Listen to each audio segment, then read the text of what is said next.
चोरीच्या घटना दररोज तुमच्या कानावर ऐकू येत असतील. काहींचे व्हिडिओ देखील तुम्ही पाहिले असतील. यामध्ये चोर किती हुशारीने आणि पटाईतपणे चोरी करतात हे देखील तुम्ही पाहिलं असेल. पण सध्या अशा एका चोरीचा व्हिडिओ समोर आला आहे जो पाहून तुम्ही हसल्याशिवाय राहणार नाही. हा व्हिडिओ चोरीचा आहे. प्रथमदर्शनी तो परदेशातील असल्याचा दिसतोय, पण हा व्हिडिओ नक्की कुठला आहे हे कळू शकलेले नाही. पण ह्या चोराची कशी फजिती झाली हे तुम्ही या व्हिडिओमध्ये पाहू शकता. हा चोर पाहिल्यानंतर तुम्हाला तो लुटारू कमी आणि विनोदी कलाकार जास्त वाटेल. व्हायरल होत असलेल्या व्हिडिओमध्ये एक दरोडेखोर एकदम काळजीपूर्वक आणि प्लॅन करून एका दुकानात घुसतो. पण जेव्हा तो आपल्या पॅन्टीमधील खिशातून बंदूक काढण्याचा प्रयत्न करतो तेव्हा त्याची बंदूक हातातून सुटते आणि दुसऱ्या बाजूला जाऊन पडते.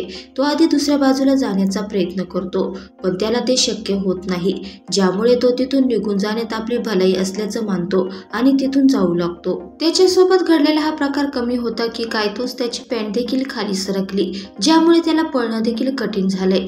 हा मजेदार व्हिडिओ सोशल मीडियावर शेअर करण्यात आलाय.